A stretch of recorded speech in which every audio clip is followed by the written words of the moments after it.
छत्तीसगढ़ के सुकमा में शहीद 25 सीआरपीएफ जवानों को श्रद्धांजलि देने रायपुर पहुंचे राजनाथ सिंह नम आंखों से दी विदाई। श्रद्धांजलि के बाद केंद्रीय गृह मंत्री ने बुलाई उच्च स्तरीय बैठक, मुख्यमंत्री समेत राज्य के वरिष्ठ अधिकारी मौजूद। बैठक के बाद राजनाथ सिंह ने कहा, नेतृत्व में कोई कमी नहीं, सोची समझी साजिश के तहत जवानों की निर्मम हत्या। वामपंथी उग्रवादियों के द्वारा किया गया यह कोल्ड ब्लडेड मर्डर है। हमले पर राजनाथ ने मांगी रिपोर्ट, सूत्रों के अनुसार नेतृत्व में चूक की वजह से वारदात। साल के सबसे बड़े नक्सली हमले को पीएम ने बताया कायराना, ट्वीट कर जवानों की कुर्बानी बेकार नहीं जाने की बात कही। सुकमा आतंकी हमले की अगुवाई कर रहा था हिडिमा, 300 से 400 आतंकवादियों और नक्सलियों का किया इस्तेमाल। हमलावरों में महिला नक्सलियों का भी इस्तेमाल, सूत्रों के अनुसार करीब 50 महिला नक्सली थी शामिल।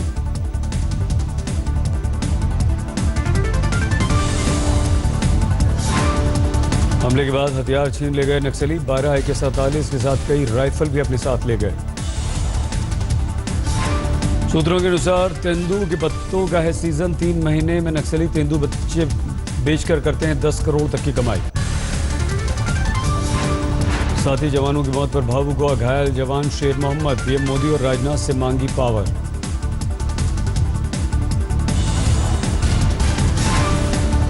चाहता हूं माननीय प्रधानमंत्री जी से और गृह मंत्री राजनाथ सिंह जी से कि यहाँ पे पावर एक्ट हमारे को दिया जाए कि बीच में कोई हमारे बीच में दखलंदाजी ना कर सके। गांव वाले बहुत ज़्यादा नक्सलियों से मिले हुए हैं और उन्हीं के चक्कर में हम लोग धोखा खाएंगे। बुलेट प्रूफ जैकेट ने बचाई शेर मोहम्मद की जान, नक्सलियों ने सीने में मारी थी गोलियां, SLR इंसास राइफल से लैस थे। शेर मोहम्मद ने कई नक्सलियों के मारे जाने की बात कही, बोले 5 नक्सलियों को मैंने खुद मारा। नक्सली मरे हैं, बहुत ज़्यादा मरे। मैंने खुद 4-5 नक्सलियों को गोली मारा है और नक्सलियों ने मेरे को भी गोली मारा था, चेस्ट में 4 गोली लगी थी मेरे। बुलंदशहर में घायल जवान शेर मोहम्मद के लिए मांगी जा रही है दुआ, स्वस्थ होने की कामना। घायल जवानों का रायपुर में हो रहा है इलाज, रमन सिंह उनसे मिलने पहुंचे। रमन सिंह नक्सली हमले के बाद आपातकालीन बैठक कर चुके हैं, मंत्रिमंडल के सदस्यों के अलावा पुलिस, CRPF, BSF, ITBP के ऑफिसर्स हुए शामिल। हेलीकॉप्टर से रायपुर लाए गए CRPF जवानों की पार्थिव शरीर, गार्ड ऑफ ऑनर के बाद शहीदों को उनके गृह नगर किया गया रवाना। वाराणसी में गंगा आरती के वक्त सुकमा के शहीदों को दी गई श्रद्धांजलि, दीपदान के साथ रखा गया मौन। पटना में भी शहीदों को श्रद्धांजलि, कैंडल जलाकर किया नमन। डीजी बंजारा ने सोहराबुद्दीन का एनकाउंटर न करता तो पीएम न होते जिंदा, कहा।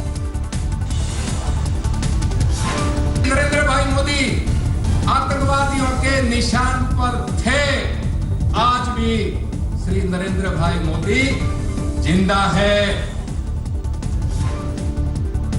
बंजारा ने कहा, शहाबुद्दीन का एनकाउंटर नहीं होने पर गुजरात के हालात कश्मीर जैसे होते। चुनाव लड़कर ही अध्यक्ष बनना चाहते हैं राहुल गांधी, सूत्रों के अनुसार एकमत वाले प्रस्ताव से सहमत नहीं।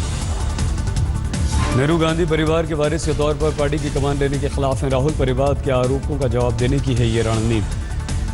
पंजाब के मुख्यमंत्री के इनकम टैक्स के मामले में समन, 20 जुलाई को लुधियाना की अदालत में अमरिंदर को होना है कैद।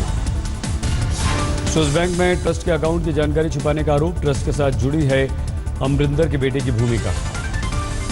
NCERT किताबों को लेकर CBSE की नई गाइडलाइंस को लेकर केंद्रीय मानव संसाधन विकास मंत्री प्रकाश जावड़ेकर का बयान, अभिभावकों से मिली शिकायतों पर सस्ती किताबों के दिए निर्देश।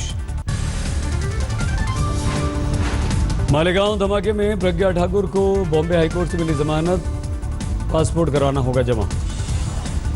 कर्नल पुरोहित की याचिका खारिज, धमाके में 6 लोगों की हुई थी मौत। तमिलनाडु के किसानों के समर्थन में उतरी DMK, स्टालिन को लिया गया हिरासत में। DMK का राज्यव्यापी बंद, चेन्नई में कार्यकर्ताओं का विरोध प्रदर्शन। चुनाव चिन्ह के लिए रिश्वत केस में दिनाकरण से आज दिल्ली क्राइम ब्रांच की दोबारा पूछताछ, सुकेश के सामने बैठाकर सवाल जवाब। आपने बीजेपी पर लगाया नया आरोप, दिल्ली में विधायकों को तोड़ने की साजिश, 12 से 15 नेताओं के आ चुके हैं फोन। आप नीताल का लांबा ने किया खुलासा, फोन पर बताया हर महीने 5 लाख कमा रही हैं शाजिया। दिल्ली के जल मंत्री कपिल मिश्रा ने बुलाई बैठक, चुनाव के दौरान कई इलाकों में पानी की कमी को लेकर आई शिकायतें। गुड़गांव पुलिस लाइन में बिजली विभाग का छापा, बिजली चोरी की मिली थी शिकायत। छापे से पुलिस लाइन में हड़कंप, कई मीटर मिले टेम्पर्ड, कई की सील गायब, पुलिस वाले घर बंद करके हुए गायब। लखनऊ में उप मुख्यमंत्री केशव प्रसाद मौर्य ने अपने विभाग के दफ्तर का किया औचक निरीक्षण। सीढ़ियों से चढ़कर दफ्तर के कमरों में गश्त लगाते दिखे केशव प्रसाद मौर्य, कंप्यूटर सीखने के दिए निर्देश। लखीमपुर खीरी में साध्वी प्राची ने की तलाक पीड़ित महिलाओं से अपील, हिंदू धर्म में आकर उनका स्वागत। राजस्थान विधानसभा में बीजेपी विधायक ज्ञानदेव आहूजा का ऐलान, पहलू खान की मौत का अफसोस नहीं, सदमे की वजह से गौ तस्कर की मौत। बीजेपी विधायक ज्ञानदेव आहूजा ने कहा, पहलू खान के केस में जिन लोगों के खिलाफ केस वो सभी देशभक्त।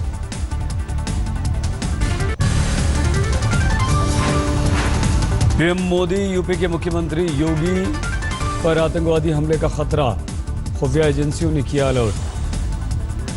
एजेंसियों के अनुसार मोदी और योगी लंदन में रह रहे कश्मीरी आतंकवादियों के रडार पर घाटी में भी कर चुके हैं कुछ आतंकवादी घुसपैठ। ये पीएम की सुरक्षा में लगे स्पेशल प्रोटेक्शन ग्रुप और योगी की सुरक्षा में लगे अधिकारियों को दी गई साजिश की जानकारी। यूपी में मंत्रिमंडल की आज चौथी बैठक, तय की जा सकती है अपने पहले विधानमंडल सत्र की तारीख। योगी की चौथी बैठक में सरकारी कर्मचारियों की तबादला नीति पर भी चर्चा की संभावना, डीजीपी समेत तमाम आईएएस आईपीएस पर गिर चुकी है गाज।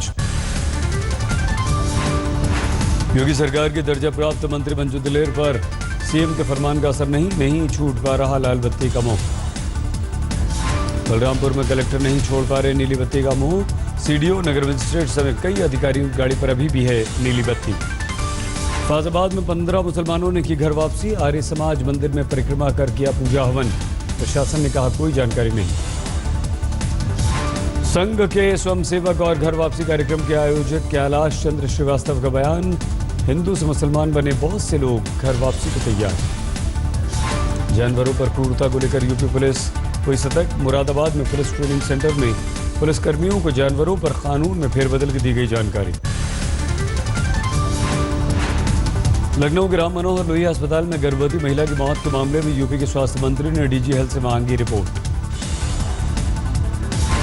सिद्धार्थनाथ सिंह ने 2 घंटे तक अस्पताल में डायरेक्टर और डॉक्टर से पूछताछ की। पड़ेगा, कहीं डॉक्टर्स नहीं करेंगे तो उनको देखना पड़ेगा, मंत्री तक कर रहा है, सबको करना पड़ेगा। अस्पताल में स्वास्थ्य मंत्री की मौजूदगी में बदहाल दिखे मरीज, गर्भवती महिलाएं दर दर भटकने के लिए मजबूर। कल से परेशान है, जो है पर्चा बनाए नहीं और जो है कोई जो है सुनवाई नहीं है। योगी राज में अपराधियों की दबंगई जारी, मेरठ में जापानी टूरिस्ट के साथ लूटपाट की कोशिश। पुणे के करीब डकैती के दौरान जानलेवा हमला, 3 की मौत 2 जख्मी।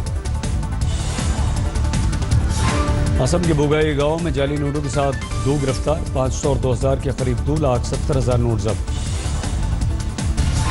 हैदराबाद के रहने वाले शख्स की रियाद में मौत, मालिक के रिश्तेदार ने अनबन के दौरान लगा दी आग। 18 अप्रैल को रियाल के अस्पताल में हुई इस शख्स की मौत, हैदराबाद के रहने वाले पीड़ित परिवार की सरकार से गुहार। हैदराबाद के सियानी गेट में रोड रेज में दरिंदगी, बाइक सवारों ने एक शख्स के सर में घुसा दी बाइक की चाबी। बाइक सवार 3 युवकों ने पहले एक शख्स को मारी थी टक्कर, विरोध करने पर वहशियाना हरकत।